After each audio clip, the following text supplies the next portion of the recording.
ማለት አሁን ነው በስተመጨረሻም የዳግም አባት በህይወት ተገኘ። ዳግምም ማመን አቃተው። አቶ ለይኩንም ደነገጠ። እንዲሁም ደግሞ ወይዘሮ ዝናሽም ግራ ተጋባች። እናም ዳግምም እንዴ አባዬ እንደሞተ ነበር የነገሩኝ። አይስክሬኑን ወስደው ሲያሳዩኝ እሱ እንዳልሆነ አረጋግጬ ነበረ። እናም የእውነትም አባዬ በህይወት እያለ ነው እንዴ የገዛ ወንድሜን ስወቅሰው የነበርኩኝና ነብሰ ገዳይ ነብዬ ናሆምን ሳሰቃየው የነበርኩትን ድርጊቴን በሙሉ ሄጄ አሁን አባዬ በህይወት እንዳለ መንገርም አለብኝ፣ ይቅርታን መጠየቅ አለብኝ አለና ተጸጸተ። ሲቀጥልም ደግሞ አቶ ሰንበቱ ቀጥ ብሎ በሩን ከፍቶ ስተት ብሎ ሲገባም ተደናገጡ። ሰላም ሰላም! ውድና የተከበራችሁ በያላችሁበት ስፍራ ሰላማችሁ ይብዛልኝ። ለዚህ ቻናል አዲስ ከሆናችሁ ላይክ፣ ሼር፣ ሰብስክራይብ ማድረግ አትርሱ። ቀጣዩን ፓርት ይዤላችሁ መጥቻለሁ። እስከ ቪዲዮ ፍጻሜ ለመከታተል ሞክሩ። እናም በስተመጨረሻ አቶ ሰንበቱ በህይወት መገኘቱ በጣም ጥሩ ነው ብዬ አስባለሁ። እናንተስ ምን ትላላችሁ? ምክንያቱም እዚህ ጋር አቶ ለይኩን ነፃ መውጣቱ እጅግ በጣም አስደስቶኛል። አቶ ሰንበቱ በዛን ሰዓት ያው እንደሞተ ነው የምናውቀው። ነገር ግን ቀጥታ አይስክሬኑ ምርመራ ሲደረግ የሌላ ሰው ሆኖ ነው የተገኘው። እኔ እንደሚመስለኝ ከሆነ ምናልባት የሞተ እና እኔ እንደተረዳሁት ከሆነ ምናልባት በዛን ሰዓት እሺ አይስክሬኑ ትክክለኛ ወይዘሮ ዝናሽ እንደተናገረችው ካዳመጣችሁት እዛው ጫካ ውስጥ ነው የተቀበረው። ከዛው ከጫካ ውስጥ ነው ቆፍረው ያወጡት እና የሌላ ሰው ሆኖ ተገኘ ማለት በዛን ሰዓት ምናልባት የሞተ አስመስሎ ሸውዷቸው ሊሆን ይችላል ብዬ ነው የማስበው። ብቻ ዞሮ ዞሮ በህይወት መኖሩ ትልቅ ነገር ነው።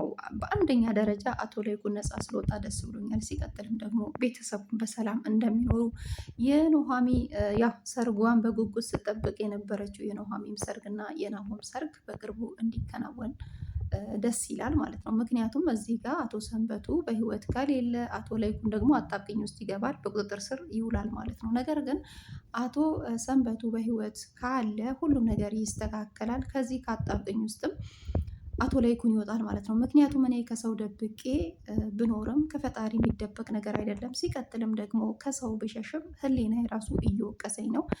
ያለምንም ጥርጥር የልጄ ሰርግ መቅረት የለበትም። የልጄን ሰርግ በስነ ስርዓቱ ዘና ባለ መልኩ አክብሩት። እኔ ግን ቀጥታ ዳግም ፖሊስ ይዞ ከመምጣቱ በፊት ራሴን አሳልፌ ለመስጠት ተዘጋጅቻለሁ ዝናሽ ብሎ በጣም አንገቱን ደፍቶ በቃ ምን ልበላችሁ በጣም ቆዝሞ ሲያወራም ነበረ።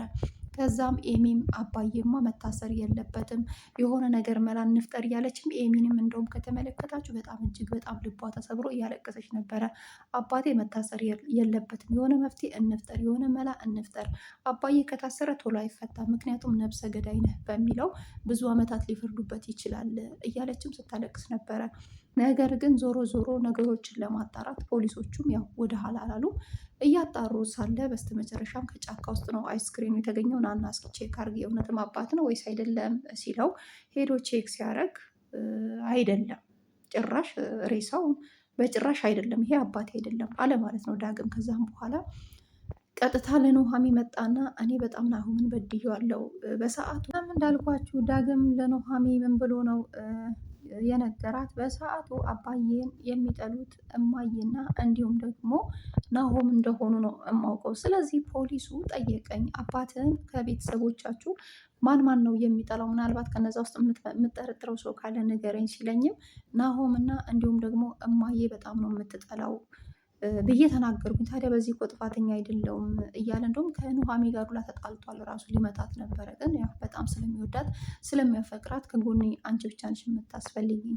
በመጀመሪያ ደረጃ አባቴ ነው፣ ሲቀጥል እዚች ምድር ላይ አንቺ ነሽ። አባቴ እንኳን ከሌለ አንቺን ብቻ ነው እኔ በቃ የምወድሽም የማፈቅርሽም ያለሽኝም አንቺ ነሽ። አንቺ እንኳን አጽናኝኝ እባክሽን እያለ ሲለማመጥም ነበረ ማለት ነው። ከዛም ያለውን ነገር ሲነግራት ኑሃሚ ደግሞ ለናሆም ተደርባ እንዴት እንደዚህ ታደርጋለህ? ልክ ያልሆነ ነገር ነው የሰራ ስትለውም በእርግጥ አዎ ተሳስቻለሁ፣ በጣም ናሆምን በድያለሁ። አባቴ በህይወት ይኑር አይኑር ነገር ግን ሳላረጋግጥ የአባቴን ነፍስ የገደልከው አንተ ነህ፣ የአባቴ ገዳይ ነህ ብዬ መናገሬ እሱ ልክ አልነበረም። ልክ ነሽ፣ በጣም ተሳስቻለሁ፣ ይቅርታ ጠይቃለሁ እያለ ሳለ በጥፊ መታችው ማለት ነው። እንዴት ናሆምን ትጠረጥረዋለህ? እያለችም ስታፋጠው ምንድን ነው አንቺ በንግግሮችሽ ሁሉ ናሆም ካልገባ አይሆንልሽም ማለት ነው አላት። እንዴ ምንም ቢሆን እኮ በጣም እንደምወደው በጣም እንደማፈቅረው እያወቅ አይደል ይሄንን ድርጊት የምታደርገው? ነገሮችን ሳታጣራ እንዴት የገዛ ወላጅ እናትህንና የገዛ ወንድምህን እንዴት ትጠረጥራለህ? ምን ማለት ነው? እንዴት ናሆም እንደዚህ አይነት ነገር ያደርጋል ብለህ ታስባለህ? ሲጀመር ናሆም አያደርገውም። ናሆም አያደርገውም። ግን በጣም ታሳፍራለህ ብላ በጣም ተናደደች። ከዛ በኋላ እባክሽን ኑሐሚን እንደዚህ አትናገሪኝ፣ እንደውም ልልሽ ነበረ ግን አሳዘንሽኝ። ጭራሽ ይሄን አልትቆረቆሪለታለች። ግን እኮ ኑሐሚን ታስታውሻለሽ ከመጀመሪያ ጀምሮ ራስሽን ለማጥፋት ሁላ በተዘጋጀች ሰዓት፣ ብዙ ውጣ ውረዶች በበዛበት ሰዓት፣ በሰዓቱ ብቸኛ በሆንሽበት ሰዓት ከእኔ ከአንቺ ጋር ነበርኩኝ። ነገር ግን አሁን ደግሞ እንደ ጠላት ነው የምታየኝ። ግን ለምን? ምን አደረግኩሽ? በእርግጥ አዎ አጥፍቻለሁ። በእርግጥ ወንድሜን መጠርጠሬ ልክ አልነበረም። በሰዓቱ ደግሞ አማራጭ አጣሁኝ። ምክንያቱም በዛን ሰዓት እዚህ ቤት እኔ በመጣሁበት ሰዓት ማንም የሚወደኝ የለም፣ ሁሉም ይጠሉኝ ነበረ። እናም አሁን ነው ወንድሙ መሆኔ ሲረጋገጥ ናሆምም እንደዚህ ቦታ የሚሰጠኝ እንጂ ሁሉም ይጠሉኝ እንደነበር አውቃለሁ። ጋሼ ብቻ ናቸው እንደውም ቦታ የሰጡኝ፣ እንደውም የተንከባከቡኝ፣ ስራ የሰጡኝ እነሱ ናቸው። ሌላ ማንም አይፈልገኝም። ስለዚህ በዛን ሰዓት እንዴት እንደሚጠላኝ ልነግርሽ አልችልም ናሆም። ግን ቢሆንም አሁን ላይ በቃ ትክክለኛ ወንድሙ እንደሆንኩኝ እርግጠኛ ከሆነ በኋላ ነው እኔን እየቀረበኝ ያለው። ስለዚህ መጠርጠር ያለብኝን ነገር ጠረጠርኩኝ። በእርግጥ እማዬም አባዬን እንደምጠላው አውቃለሁ። ለዛ ነው ከሁለቱ አንዳቸው የሆነ ነገር አድርገውት ነው አባዬ የሞተው ብዬ ነው የጠረጠርኩት። ግን ዞሮ ዞሮ ደግሞ አይ አባትህ አይደለም ተባልኩኝ። አይ ሬሳውን ካላየሁኝ እኔ አላምንም። ደግሞ ብራስሌቱም የዲኤን ምርመራ መደረግ አለበት ሲባልም ብራስሌቱም የዲኤን ምርመራ ተደረገ። ከዛም በኋላ ምርመራው ሲደረግ የአቶ ለይኩን እጅ እንደሌለበት ተረጋገጠ። ሲቀጥልም ደግሞ አባቱ በህይወት እንዳለና በህይወት እንደተገኘ ተረጋገጠ ማለት ነው። በስተመጨረሻም ደስተኛ ሆነው ነው መላ ቤተሰብ ራሱ ተደናግጠው የተቀበሉት። በቃ ውሸት ነው የመሰላቸው በሰዓቱ። ያው ሞቶ ገንዘውት ወስደው የቀበሩት ሰው እዛው ጫካ ውስጥ ሌላ ሰው ሆኖ ከተገኘ አስባቸዋል። ምናልባት አምልጦ ይሆናል ብዬ ነው የማስበው። ለምን ወደዛ ወደዚህ ተፍ ተፍ ሲሉ ወይ የሌላ ሰውን ሬሳ በቦታው ተክቶ አመልጦ ነው መሰለኝ ብዬ ነው የማስበው። እንዲህ አስባቸዋል። በዛን ሰዓት ያው ሁላችንም እያየን የተቀበረው። ከዛ በኋላ መቃብሩን ቆፍረው ሲያወጡት ሌላ ሰው ሆኖ ተገኘ። ያ ማለት የዳግም አባት በህይወት እንዳለ ነው የሚያሳየው። ስለዚህ ወይዘሮ ዝናሽ በጣም ስጋት ውስጥ ነበረች። አቶ ላይኩን አንተ መታሰር የለብም በጭራሽ፣ ይሄ ሊሆን አይችልም። እኔን ለማን ጥለኸኝ? አለበለዚያ እኔ ራሴን አጠፋለሁ። በፍጹም አንተ ከሌለክ መኖር አልፈልግም። በቃ ምን ልበላችሁ፣ በጣም ተናዳለች። በጣም በጣም በጣም በጣም በጣም ተናዳ ፌንት ትነቅላለች። ከዛም በኋላ እባክሽን ዝኑ፣ እባክሽን ተረጂኝ፣ የልጆችን አደራ ተረከቢኝ። አሁን ጸጸቱ ሊገለኝ ነው። ራሴን ላጠፋ ከአንዴም ሁለቴ ማቅጄ ነበር። በመጀመሪያ ደረጃ ዳግም ደርሶ ከእጄ ላይ መድኃኒቱን ወስዶ አዳነኝ። በሁለተኛ ደረጃ ደግሞ ጭንቅላቴን በሽጉጥ ብዬ ልገላግለው ስል አንቺ ደግሞ መተሽ ሽጉጡን ከእጅ ወስደሽ ራስሽን ልታጠፊ አንቺም ደግሞ ተዘጋጀች። ስለዚህ እንዲህ ላድርግ? አሁንስ አስጠላኝ፣ መረረኝ። እንዴ ከሰው ብሸሽ እኮ ከህሊና ልሸሽ አልችልም። በጣም ከባድ ወንጀል ሰርቼ እንዴት ነው ዝም የምለው? ስለዚህ ዳግም ፖሊስ ከማምጣቱ በፊት ቀድሜ እኔ ራሴ እጄን ለመንግስት ልስጥ፣ እባክሽን አትገድብኝ፣ አትከልኪኝ እያለ ነበረ። እናም ወይዘሮ ዝናሽ አንተ እኮ አስበህ ካቀደ ካላደረግክም፣ ስለዚህ እባክን ለመረጋጋት ሞክር። ያው እኔ እናንተ እኮ አንድ ነን፣ ምንም አይነት ልዩነት የለም። በሰዓቱ በቃ ሳናስበው የተፈጠረ ነገር ነው። እሺ ምን ላድርግ? አንተማ መሄድ የለብህም እስር ቤት በጭራሽ አትታሰርም እያለች እነሱ ክርክር ላይ ያሉ ነው። እንደ አጋጣሚ ቤት ውስጥ ዘው ብሎ ሲገባ ደነገጡ። በቃ እንዴ ሞቷል የተባለው አቶ ሰንበቱ ኬት መጣ? በቃ ምን ልበላችሁ ከችን ያለው በቃ እንደ ሳፕራይዝን የሆነላቸው። ከዛም በኋላ ወይዘሮ ዝናሽ ደግሞ በቃ በድንጋጤ ክውን ያለችው። ዳግምም ደነገጠ። ወይኔ ዝም ብዬ ሳላረጋግጥ ነው ወንድሜን እንደዛ ሳሰቃየውና ዝም ብዬ ስናገረው የነበረ። ለካም ኑሐሚን ትክክል ነበረች። እናትህንና እዛ ቤት መጠርጠር የሌለብህ ነገር አንደኛው ነገር ቢኖር በተለይ ናሆምንና እናትን አጠርጥራቸው። እነሱ ሁለቱ እንደዚህ አይነት ድርጊት አያደርጉም ስትለውም ቆይ አንቺ የምታውቂው ሚስጥር ካለ ለምንድን ነው የማትነግሪኝ? እኔ እኮ ብቻዬን አባቴን ስፈልግ አንዳችሁም ከጎኔ ያልሆናችሁም።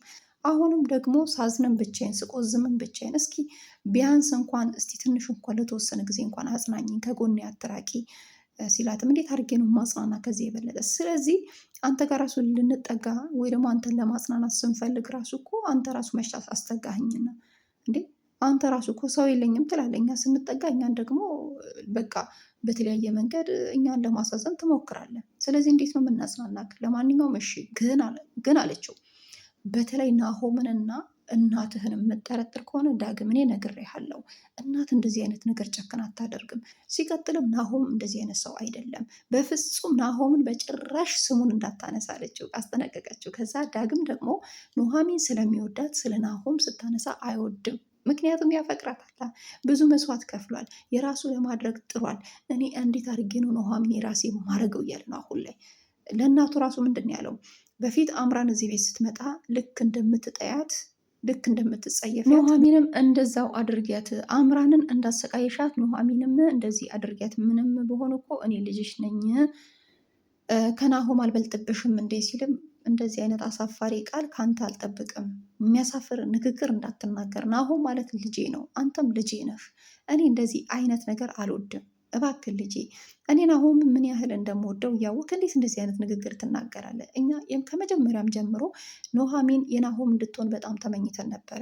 ለምን ከአምራን ኑሐሚን 10 እጅ እንደምትሻል አቶ ላይኩንም እኔም ወስኜ ነበረ። ነገር ግን በሰዓቱ ደግሞ ናሆም አምራንን ስለሚያፈቅራት ነገሮቹ እውነታው እስኪወጣ ብለን ተረጋግተን በተስፋ ስንጠብቅም በስተመጨረሻ የአምራን ፍቅር ውሸት እንደሆነ እና ለጥቅምና ለገንዘብ መቅረቧ ናሆም ከነቃባት በኋላ ዞሮ ዞሮ ከኑሐሚን ጋር መኖር ጀመረ ማለት ነው። ስለዚህ ይሄ በጣም ምርጥ እድል ነው ብለን እኛም በጣም በደስታ ሽማግሌ ሁላ ልከን ሰርጉ ጥቂት ቀን ከቀረ በኋላ እንዴት አይነት እንደዚህ አይነት ንግግር ዳግም ትናገራለህ? ምንም ቢሆን እሱም እኮ ወንድምክ ነው፣ አንተም ልጄ ናሆምም ልጄ ነው። ስለዚህ እንደውም የእሱ ደስታ ሊያስደስት ይገባል እንጂ ሰርጉን ለማጨናገፍ ለማበላሸት አቅደ ከሆነ ተሳስተሃል፣ አታናደኝ አለችው። ከዛም በኋላ እንዴ አምራንን እንዳሰቃየሻት ኑሐሚንም ያለውን የሌለውን ተናግረሽ ከናሆም እንድትለይ አድርጊያት ይላል። ያ ማለት እድሉን አግኝቶ በናሆም ቦታ ዳግም ለመግባት ፈልጎ ነው። ግን ዞሮ ዞሮ ዝናሽ ይሄን አላደርገውም በጭራሽ በጭራሽ። አንተም ብትሆን ናሆምም ቢሆን ሁለታችሁም ልጆቼ ናችሁ። በጭራሽ እኔ ለይቼ የማየው ነገር የለም። ይሄ አሳፋሪ ንግግርህን እኔ ነግሬያለሁ፣ ተጠንቀቅ አለችው እና አስጠነቀቀችው። ከዛም በኋላ ኤሚም ደግሞ የዳግም አባት በህይወት መኖሩን ባወቀችበት ሰዓት ደንግጣ እጇን በአፏ ላይ ጭና እንዳፈጠጠች ቀራች። ኑሐሚንም እንደዛው። ከዛም በኋላ በቃ ምን ልበላችሁ ብቻ ያው በደስታን የተቀበሉት።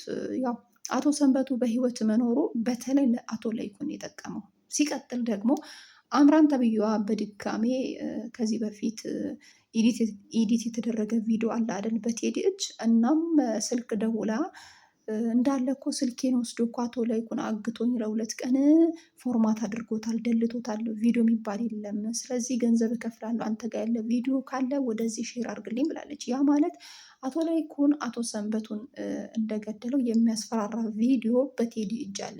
ይሄን ቪዲዮ እንደገና ከቴዲ ተቀብላ በድጋሚ ልታስፈራራ ፈልጋ ነበር። የእሷም እቅድ አልተሳካም። ምክንያቱም አቶ ሰንበቱ በህይወት ስለተገኘ አሁን በምን አይነት መንገድ ነው የምታስፈራራው? የምታስፈራራበት መንገድ የላትም ማለት ነው። እና ሲቀጥልም ኤርሚያስም በእንደዚህ አይነት መንገድ አስፈራርተን ገንዘብ መቀበል አለብን በሚለው ነው አምራንና ኤርሚያስ የተስማሙት። እናም ለዳግም ስልክ ደውሎ በቃ ቪዲዮ ነገ በእጅክ ይገባል ነው ያሉት። እነሱ ገና ለገና በእጅክ ይገባል ሲሉ የዳግም አባት ደግሞ እንደ ድንገት ከቻለ ማለት ነው። ከዛም በቃ ተደናገጡ፣ ማመን አቃታቸው። ቆይ በዛን ሰዓት የቀበርነው ማን ነው? እንዴትስ ሊድን ቻለ? እንዴትስ በቃ ግራን የተጋቡት። ምክንያቱም በሰዓቱ እንዳልኳችሁ በሰዓቱ ሬሳውን ቆፍረው ሲያወጡት አንደኛ ዳግም አይቶታል፣ ይሄ አባቴ አይደለም ያለ። ሁለተኛ ብራስሌቱ ምርመራ ይደረግ ተባለ። ግን እኮ ብራስሌቱ የአቶ ላይኩን ነው፣ የአቶ ላይኩን ብራስሌት ነው። ሲቀጥል ግን ዳግም የሚያስታውሰው ነገር ቢኖር ለልደቱ የሰጠሁት ብራስሌት ብሎ ነው ያስበው። ግን ዞሮ ዞሮ ብራስሌቱም ሲመረመር ሬሳውንም ቼክ ሲደረግ በጭራሽ አቶ ሰንበቱ እንዳልሆነ ተረጋገጠ። ከዛም በኋላ በቃ ምን ልበላችሁ በደስታ ተቀበሉት። ከአጣብቀኝ ውስጥም አቶ ላይኩን ወጣ። የመጨረሻ በቃ እንደውም መልካም ሰው እንደው መቼም ቢሆን እውነቴን ነው የምላችሁ መልካም ሰው ይሳካለታል ዞሮ ዞሮ ማለት ነው። ምክንያቱም አስቦ አቅዶ ስላላደረገው ወይ ደግሞ እገለዋለሁ አጠፋዋለሁ ብሎ በቃ ምንም ነገር ያሰበበት ነገር የለም።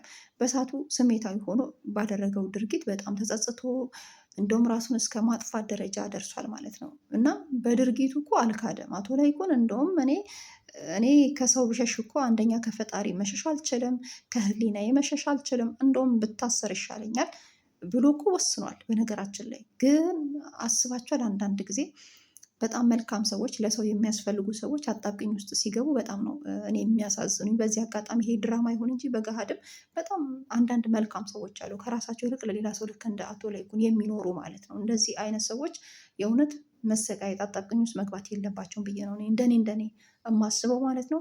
ከኑሃሚን ድራማ ምን ተማራችሁ? ሀሳብና አስተያየታችሁን በኮሜንት አስቀምጡልኝ። ላይክ እና ሼር ሰብስክራይብ ማድረግ አትርሱ። እናም ስለምታበረታቱኝ ውድና የተከበራችሁ ተመልካቾቼ እጅግ አድርጌ ነው የማመሰግናችሁ። እናም ለዛሬ የመጡት ቪዲዮ ይህን ይመስላል። ወዳችኋለሁ ባይ